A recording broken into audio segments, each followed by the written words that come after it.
ನಂದಿಗಾಗಿ ನಮ್ಮ ಮತದಾನ ಅನ್ನುವಂತ ಸಂಕಲ್ಪ ಯಾತ್ರೆಯ ಅಂಗವಾಗಿ ನಾವು ಸಿಂಧನೂರು ತಾಲೂಕಿನ ಈ ಯಡ್ಡುಲ್ದೊಡ್ಡಿ ಗ್ರಾಮದಲ್ಲಿರುವಂತಹ ಶ್ರೀ ಸಿದ್ಧಲಿಂಗೇಶ್ವರ ಮಠದ ಆವರಣಕ್ಕೆ ಇಲ್ಲಿ ಬಂದಿದ್ದೀವಿ. ಪೂಜ್ಯ ಶ್ರೀ ಮಹಾಲಿಂಗ ಮಹಾಸ್ವಾಮಿಗಳ ಒಂದು ದರ್ಶನವನ್ನು ಪಡೆದು ಇಲ್ಲಿ ಗ್ರಾಮಸ್ಥರಿಗೆ ಈ ವಿಚಾರವನ್ನ ಹಂಚ್ಕೋಬೇಕು ಅನ್ನುವಂತ ಒಂದು ದೃಷ್ಟಿಕೋನದಿಂದ ನಾವಿಲ್ಲಿ ಬಂದಿರುವಂತದ್ದು. ಇದರ ಉದ್ದೇಶ ಏನು ಅಂತಂದ್ರೆ, ಇನ್ನು ಮುಂದಿನ ದಿನಗಳಲ್ಲಿ ನಂದಿ ಸಂಪತ್ತು ನಮ್ಮ ಗ್ರಾಮಗಳಲ್ಲಿ ಹೆಚ್ಚಿಗಾದ್ರೆ ಮಾತ್ರ ನಮ್ಮ ಗ್ರಾಮಕ್ಕೆ ಒಳ್ಳೆಯ ಭವಿಷ್ಯ ಆದ ಅನ್ನುವಂಥದ್ದು ಸ್ಪಷ್ಟ ಮತ್ತು ಅಷ್ಟೇ ನಿಖರವಾಗಿರುವಂತದ್ದು.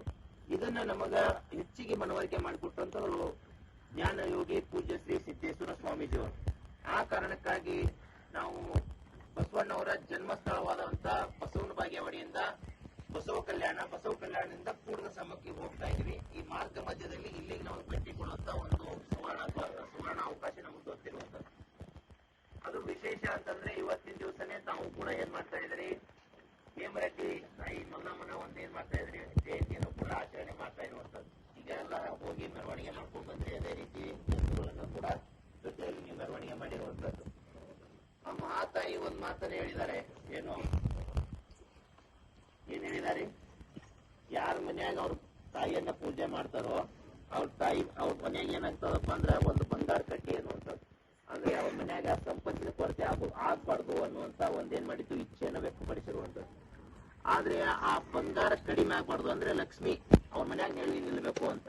ಆ ನೆಲೆ ನಿಲ್ಲುವಂತ ಸಾಧ್ಯತೆ ಎದ್ರ ಮ್ಯಾಗ ನಿಂತದಪ್ಪ ಅಂದ್ರೆ ಈ ನಂದಿ ಸಂಪತ್ ಮೇಲೆ ನಿಂತಿರೋದು. ಇದೇ ಒಂದು 15-20 ವರ್ಷಗಳ ಹಿಂದ್ಗಡೆ ನೋಡ್ರಿ ನೀವು, ನಮ್ಮ ಮನೆಗೆ ಈ ಸದ್ದ ಸಾಲ ಎಷ್ಟಿತ್ತು, ಇವತ್ತೆಷ್ಟು ಸಾಲ ಆಗ್ಯದ ಪ್ರತಿಯೊಬ್ಬರದು ರೈತರದು. ಇವತ್ತು ಎಷ್ಟು ನಂದಿ ಸಂಪತ್ತು ಕಡಿಮೆ ಆಗ್ತಾ ಹೊಂಟದೋ ಅಷ್ಟು ಪ್ರತಿಯೊಬ್ಬರು ರೈತರು ಸಾಲಗಾರ ಆಗತ್ತಾರ. ಒಪ್ತೀರಿ ನಾ ಹೇಳೋದು ಒಂದ್ ಸ್ವಲ್ಪ ಬರಬರಿ ಅದ್ರಿ. ಅಂದ್ರ ಮನ್ಯಾಗ ಲಕ್ಷ್ಮಿ ಹೋಗ್ಬಿಟ್ಲು ಅಂತ. ಈಗ ಟ್ಯಾಕ್ಟ್ರಿ ತಂದಿರಿ ನೀವು ಅಂತಂದ್ರೆ, ಟ್ಯಾಕ್ಟ್ರಿ ತಂದಿರಿ ಅಂದ್ರೆ ಅದಕ್ಕೂ ದುಡ್ಡು ಕೊಡ್ಬೇಕು. ಮುಂದದು ಒಂದ್ ಸ್ವಲ್ಪ ಮುನ್ನಡಿಬೇಕಾಗಿತ್ತು ಅಂದ್ರೆ ಅದಕ್ಕೆ ಡೀಸೆಲ್ ಹಾಕಬೇಕು. ಡೀಸೆಲ್ ಮಾತ್ರ ರೊಕ್ಕ ಕೊಡಬೇಕು. ಮುಂದೇನಾಗ್ತದ, ಬೀಜ ಗೊಬ್ಬರ ಎಣ್ಣೆ ಕೊಡವನೇ ಆಗ್ಬಿಡ್ತಾನ ರೈತ. ಕೊಡ್ತಾ ಹೋದ್ನಂತಂದ್ರೆ ಲಕ್ಷ್ಮಿ ಅವ್ರ ಮನ್ಯಾಗ ಹೆಂಗ್ ಉಳಿತದ. ಇನ್ನು ಅವ್ರ ಮನ್ಯಾಗ ಲಕ್ಷ್ಮಿನೇ ಉಳಿಲಿಲ್ಲ ಅಂತ ತಿಳ್ಕೊಳ್ರಿ, ಅವ್ರ ಮನೆಗ್ ಕನ್ಯಾ ಹೆಂಗ್ ಕೊಡ್ತಾರ? ಹೌದ್ರಿ. ಇವತ್ತಿನ ದಿವಸ ಒಕ್ಕಲ್ತನ ಮಾಡೋ ಮನೆಗೆ ಕನ್ಯಾ ಕೊಡಕ್ ಯಾರು ಇಷ್ಟ ಪಡುದಿಲ್ಲ. ಅದೇ ರೀತಿ ಯಾರು ಒಕ್ಕಲ್ತನ ಮಾಡ್ತಾರ ಅವ್ರ ಮನ್ಯಾಗ ಹೋಗಿ ಕೆಲಸ ಮಾಡಕ್ಕೂ ಇಷ್ಟ ಪಡುದಿಲ್ಲ. ಅದ್ರಾಗ ಜೋಡ್ ಎತ್ತ ಕಟ್ಟ್ಯಾನ ಅಂತಂದ್ರೆ ಅವ್ರ ಮನೆಗೆ ಮೊದಲು ಕನ್ಯಾ ಕೊಡುದಿಲ್ಲ. ಹೌದ್ರಿ ನಾ ಹೇಳತ್ತದ್ದು. ಹೌದು, ಇರು ವಾಸ್ತವ ಸ್ಥಿತಿ ಹೇಳಕತ್ತಿದೀನಿ. ಇದು ಯಾಕಾಯ್ತಪ್ಪ ಅಂತಂದ್ರ ನಂದಿ ಸಂಪತ್ತು ನಾಶ ಆಯ್ತು ಅಂತ. ಹಾಗಾಗಿ ಹಿಂದೆ ಎಲ್ಲಾ ಶರಣರು ಸಂತರು ಎಲ್ಲರೂ ಕೂಡ ಏನ್ ಹೇಳಿದಾರಪ್ಪ ಅಂತಂದ್ರೆ, ನಮ್ಮ ಭವಿಷ್ಯ ಈ ನಂದಿ ಮ್ಯಾಗ ನಿಂತದ ಅಂತ. ಶಿವ ಅನ್ನುವಂತ ಗುರು ಏನಾಗ್ತದೆ ಅಂತ, ಗುರುವನ್ನ ನಾವು ಶಿವನ ರೂಪದಲ್ಲಿ ನೋಡ್ತೀವಿ ಅಂತಂದ್ರೆ. ಹಾಗಾಗಿ ಗುರು ಎಂಬ ಒಂದು ಲಿಂಗವನ್ನ ನಾವೇನ್ ಮಾಡ್ತೀವಿ, ಸ್ಥಾಪನೆ ಮಾಡಿದೇವೆ ಅಂತಂದ್ರೆ ಅದ್ರ ಮುಂದೆ ಏನ್ ಮಾಡ್ತೀವಿ, ನಂದಿಯನ್ನ ಇಡ್ತೀವಿ. ಗುರು ತಯಾರಾಗ್ಬೇಕಾದ್ರೂ ಆ ನಂದಿನೇ ಕಾರಣ ಅಂತ. ಇಲ್ಲಿ ಬಹಳ ಜನರ ಒಂದು ಮನೆಯ ಜಗಲಿ ಮ್ಯಾಗ ಈ ನಂದಿ ಇಟ್ಟು ಪೂಜೆ ಮಾಡ್ತಿರ್ಬೇಕು. ಮಾಡಾಕತ್ತೀರಿ ಅದಲ್ರಿ. ಆ ತಾಯಿನೂ ಕೂಡ ಏನ್ ಮಾಡಿದ್ರು, ಹೇಮರೆಡ್ಡಿ ಮಲ್ಲಮ್ಮ ತಾಯಿ ಗುರುಗಳು ಹೇಳುವ ಹಾಗೆ ಈ ಹಸುಗಳನ್ನೇ ಸಾಕಿ ಸಲುವಿ ಏನ್ ಮಾಡಿರೋದು ಅಂತಂದ್ರೆ ಆ ಒಂದು ಶರಣತ್ವವನ್ನು ಪಡೆದಿರೋದು ಅನ್ನುವಂಥದ್ದು. ಹಾಗಾಗಿ ಇದು ಯಾವುದೋ ರೂಪದಲ್ಲಿ ಇವತ್ತು ಜಗಜ್ಯೋತಿ ಬಸವಣ್ಣವರು ಮತ್ತು ಅವರು ಕೂಡ ಏನು ಕಾಯಕ ತತ್ವ ಎದ್ರ ಮ್ಯಾಗ ನಿಂತದ, ಈ ನಂದಿ ಮ್ಯಾಗ ನಿಂತದ ಅನ್ನುವಂಥದ್ದನ್ನ ಅದನ್ನು ವಾಸ್ತವದಲ್ಲಿನೇ ಅವ್ರು ಏನ್ ಮಾಡಿದ್ದು, ಆಧಾರಿತವಾಗಿನೇ ಆಧ್ಯಾತ್ಮಿಕ ಒಂದು ಕ್ರಾಂತಿಯನ್ನು 12ನೇ ಶತಮಾನದಲ್ಲಿ ಮಾಡಿರುವಂತದ್ದು. ಹಾಗಾಗಿ ಇವತ್ತು 21ನೇ ಶತಮಾನದಲ್ಲಿ ಮತ್ತೊಮ್ಮೆ ಕ್ರಾಂತಿ ಆಗ್ಲೇಬೇಕಾಗಿದೆ. ಅದ್ರ ಹೆಸರೇನೆ ನಂದಿ ಕ್ರಾಂತಿ ಅಂತ. ನಂದಿ ಸಂಪತ್ತು ಹೆಚ್ಚಿಗಾದ್ರೆ ಮಾತ್ರ ಇನ್ನು ಮುಂದೆ ಭಾರತ ದೇಶಕ್ಕೆ ಕೊಡುತ್ತೆ ಆಗುತ್ತೆ. ಈಗ ನಾ ಇಷ್ಟೆಲ್ಲ ಮಾತಾಡಿ ನೀವು ಎತ್ತು ಕಟ್ರಿ, ಇನ್ನೊಂದ್ 4 ಮಂದಿ ನೀವು ಒಂದ್ ಸ್ವಲ್ಪ ಎತ್ತು ಕಟ್ರಿ ಅಂತ ಹೇಳಿದ್ರೆ ಕಟ್ಟಕ್ ಸಾಧ್ಯತೆ ಅಲ್ಲ. ಇಲ್ಲ, ಮುಂಜಾನೆ ತಕ್ಕ ನಾ ಬೋಧನೆ ಮಾಡಿದ್ರೆ ಆಗೋದು. ಹೌದಾ? ಅಲ್ಲ, ಈಗ ಏನ್ ದುಡ್ಡು ಕಟ್ಟಾರ ಎಷ್ಟು ಮಂದಿಗೆ ತಿಂಗಳ 11,000 ರೂಪಾಯಿ ಪ್ರೋತ್ಸಾಹಧನ ಕೊಡುವಂತ ಯೋಜನೆಯನ್ನ ಸರ್ಕಾರ ತಂತು ಅಂತ ತಿಳ್ಕೊಳ್ಳೋಣ. ಮುಂದಿನ ಒಂದು ವರ್ಷದಾಗ ಇದು ಡಬಲ್ ಆಗೋದ್ರಿ ನಿಮ್ ಊರಾಗ ಅಥವಾ ಪಕ್ಕ. ನಮ್ ಗುರಿ ಇರುವುದು ಯಾವುದೇ ಕಾರಣಕ್ಕೂ ಎತ್ತು ಕಟ್ಟಿ ಅನ್ನುವಂಥದ್ದು ಹೇಳೋದಿಲ್ಲ. ಯಾರು ಈಗಾಗಲೇ ಎತ್ತು ಕಟ್ಟಿದಾರೋ ಅವ್ರಿಗೆ ತಿಂಗಳ 11,000 ರೂಪಾಯಿ ಪಗಾರ ಆಗಂಗ ಆಗ್ಬೇಕು ಅನ್ನುವಂತ ಉದ್ದೇಶದೊಂದಿಗೆ ಈ ಸಂಕಲ್ಪ ಯಾತ್ರೆ ಮಾಡ್ತಾ ಇರೋದು.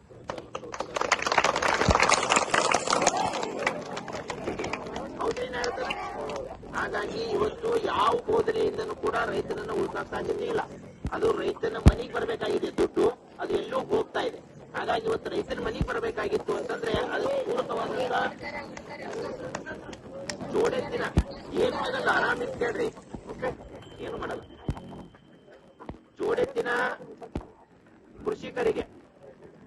ತುರ್ತಾದಂತಹ ಕಾನೂನು ಮತ್ತು ಯೋಜನೆಯನ್ನ ಜಾರಿಗೆ ತರಲೇಬೇಕು ಅನ್ನುವಂತದ್ದು ಉದ್ದೇಶದಿಂದನೇ ಇದೊಂದು ದೊಡ್ಡದಾದಂತಹ ಏನು ಅಭಿಯಾನ ರಾಜ್ಯಾದ್ಯಂತ ನಡೀತಾ ಇರೋದು, ನಂದಿ ಕೂಗು ಅನ್ನೋದು. ಹಾಗಿದ್ರೆ ಇದು ಯೋಜನೆ ಬರಬೇಕಾಗಿತ್ತು ಅಂತ ತಿಳ್ಕೊಳ್ಳೋಣ. ಮತ್ತೆ ನಾವು ಶಾಸಕರ ಹತ್ರ ಮತ್ತೊಬ್ಬರ ಹತ್ರ ಹೋದ್ರೆ ಏನ್ ಆಗ್ತದೇನೆ, ಇದು ಆಗುದಿಲ್ಲ. 2 ವರ್ಷದಿಂದ ನಾವು ಪ್ರಯತ್ನ ಮಾಡಕತ್ತೀವಿ, ಹಂಗಾಗುದಿಲ್ಲ. ಹಾಗಾಗಿ ಅವ್ರು ನಮ್ಮ ಹತ್ರ ಬಂದೇ ಬರ್ತಾರ. ಬರ್ಬೇಕಾದ್ರೆ ಅದಕ್ಕೆ ಬರ್ತಾರೆ, ಮತಕ್ಕೆ ಬರ್ತಾರೆ. ಹೌದಾ, ಯಾರೇ ಆಗಿ ನೋಡಿದ್ರೆ ಮತಕ್ಕೆ ಬರ್ತಾರೆ. ಹಾಗಾಗಿ ನಾವು ಮತ ಕೊಡುವುದನ್ನೇ ಯಾರಿಗೆ ಕೊಡ್ತೀವಿ, ಯಾರು ನಂದಿ ಸಂಪತ್ತನ್ನು ಉಳಿಸಿ ಬೆಳೆಸ್ತಾರೋ ಅವರಿಗೆ ನಾವೇನ್ ಮಾಡ್ತೀವಿ, ಮತ ಕೊಡ್ತೀವಿ ಅಂತೇಳಿ ನಾವು ಸಂಕಲ್ಪ ಮಾಡಿದ್ರ ಅವ್ರ ನಮ್ಮ ಮಾತು ಕೇಳ್ಬೋದ, ಕೇಳ್ತಾರಿಲ್ರಿ? ಹಾಗಿದ್ರೆ ನಾವೇನ್ ಮಾಡಕತ್ತೀವಿ ವಿಚಾರಪ್ಪ ಅಂತಂದ್ರೆ, ಈ ಒಂದು ಸಂಕಲ್ಪವನ್ನು ಎಲ್ಲಿಂದ ಪ್ರಾರಂಭ ಮಾಡಿರೋದು, ಶ್ರೀಶೈಲ ಮಲ್ಲಯ್ಯನ ಒಂದು ಸನ್ನಿಧಾನದಿಂದ ನಾವಿದು ಈ ಸಂಕಲ್ಪ ಮಾಡಿಕೊಂಡು ಮುಂದೆ ಈ ರೀತಿ ಒಂದು 25ರಿಂದ ಒಂದು 30 ಇಂಥ ಪ್ರಮುಖ ಆಧ್ಯಾತ್ಮಿಕ ಸ್ಥಳಗಳಲ್ಲಿ ಸಂಕಲ್ಪ ಮಾಡ್ತಾ ಮಾಡ್ತಾ ಹೋಗ್ತಾ ಇದ್ದೀವಿ.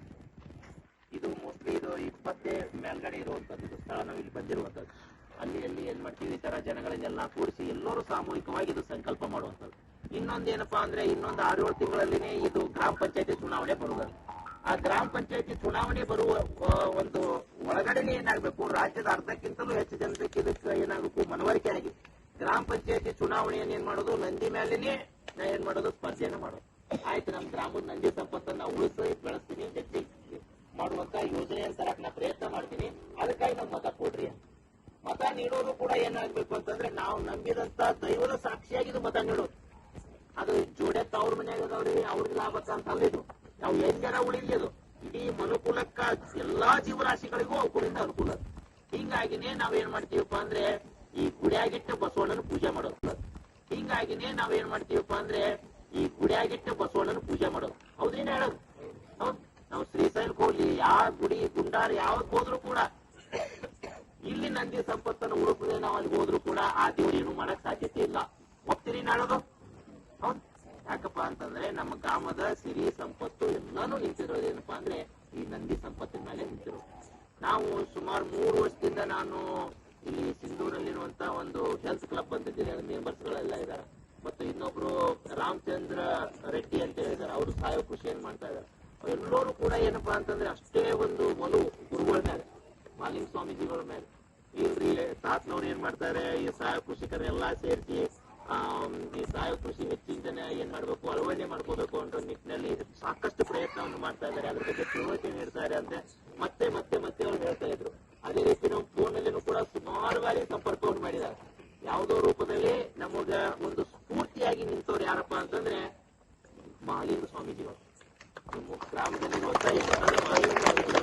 ನಾವು ಯಾಕಪ್ಪ ಅಂದ್ರೆ ಹತ್ತಿರದಿಂದ ಬಂದಿಲ್ಲ, ಆದ್ರೂ ದೂರದಿಂದಾನೆ ನಮ್ಗೇನಾದ್ರೂ ಒಬ್ಬ ಗುರುಗಳು ಅನ್ನುವಂಥವ್ರು ನಮ್ಗೆ ಹೆಚ್ಚಿಗೆ ಇದಕ್ಕೆ ಸ್ಫೂರ್ತಿ ನೀಡುವರು ಅಂತಂದ್ರೆ ಮಾಲಿಂಗ ಸ್ವಾಮೀಜಿಗಳು. ಇದನ್ನ ಈ ಸಂದರ್ಭದಲ್ಲಿ ಹೇಳಲೇಬೇಕು. ಹಾಗಾಗಿ ಅಂತ ಗುರುಗಳ ಏನಪ್ಪಾ ಅಂತಂದ್ರೆ ನಾವು ಗ್ರಾಮದಲ್ಲಿ ಪಡೆದಿದ್ದೀರಿ ಅಂತಂದ್ರೆ ನಮ್ದೊಂದು ಸೌಭಾಗ್ಯ ಅಂತ ನಿಮ್ಗೆ ಹೇಳ್ತಾ ಇರುವಂತದ್ದು. ಯಾಕಪ್ಪ ಅಂತಂದ್ರೆ ಪ್ರತಿ ಗ್ರಾಮಗಳಲ್ಲಿರುವಂತ ಎಲ್ಲಾ ಗುರುಗಳ ಸಂಕಲ್ಪ ಇದೇ ಆಗ್ಬೇಕು ಅಂತಂದ್ರೆ ಈ ನಂದಿ ಸಂಪತ್ತು ಉಳಿಬೇಕು, ಬೆಳಿಬೇಕು ಅನ್ನುವಂತ ನಿಟ್ಟಿನಲ್ಲಿ ಅವರು ಕೂಡ ಏನಪ್ಪಾ ಅಂತಂದ್ರೆ ಎಲ್ಲರೂ ಆಗಿದ್ದೆ ಆಯ್ತು ಅಂತಂದ್ರೆ ಇಂಥ ಒಂದು ಈ ಕೃಷಿಕರಿಗೆ ಪೂರಕವಾದಂತಹ ಕಾನೂನನ್ನ ತರಕ್ ಸಾಧ್ಯತೆ ಇದೆ ಅನ್ನುವಂತ ಮಾತನ್ನು ಹೇಳ್ತಾ, ಈಗ ನಾ ಏನ್ ಮಾಡ್ತೀನಿ, ಈಗಾಗಲೇ ಹೇಳಿದ ಹಾಗೆ ಆ ಸಂಕಲ್ಪ ವಿಧಿಯನ್ನ ಬೋಧನೆ ಮಾಡ್ತೀನಿ. 1 ನಿಮಿಷ ಇದೆ, ಎಲ್ಲರೂ ಕೂಡ ಸಾಮೂಹಿಕವಾಗಿ ಸಂಕಲ್ಪವನ್ನು ಮಾಡೋಣ.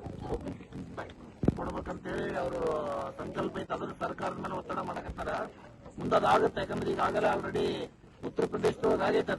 ಅದು ನಮ್ಮ ರಾಜ್ಯದೊಳಗನು ಇದು ಆಗ್ಬೇಕಂತೇಳಿ ಅವರ ಒಂದು ಸಂಕಲ್ಪ ನಮ್ಮ ಬಿರಾದರ್ ಸರ್ದು. ಆದ್ರೆ ಅದು ಬಸವಣ್ಣಂದು ಮತ್ತು ಮಲ್ಲಮ್ಮನ ಆಶೀರ್ವಾದ ಆಯ್ತು, ಅದೇನು ಬಹಳ ತಾಂಗಲ್ಲ ಆಗತ್ತೆ. ಈ ವರ್ಷದ ಮುಂದಕ್ಕೆ ಆಗ್ಬೋದು, ಆದ್ರೂ ನಾವು ಸ್ವಲ್ಪ ಅದ್ರ ಕಡೆ ಅವ್ರ ಏನೇನು ಪ್ರಯತ್ನ ಇರ್ಬೇಕಷ್ಟೇ. ಭಾರತ ದೇಶದ ಸಂವಿಧಾನದ ಭವಿಷ್ಯವು ನಂದಿ ಕೃಷಿಯನ್ನು ಅವಲಂಬಿಸಿದೆ ಎಂಬುದು ವೈಜ್ಞಾನಿಕ ಸಂಗತಿಯಾಗಿದೆ. ನಂದಿ ಸಂಪತ್ತು ಉಳಿದರೆ ಮಾತ್ರ ನಮಗೆ ಹಾಗೂ ನಮ್ಮ ಮುಂದಿನ ಪೀಳಿಗೆಗೆ ಒಳ್ಳೆಯ ಭವಿಷ್ಯವಿರುವ ಕಾರಣ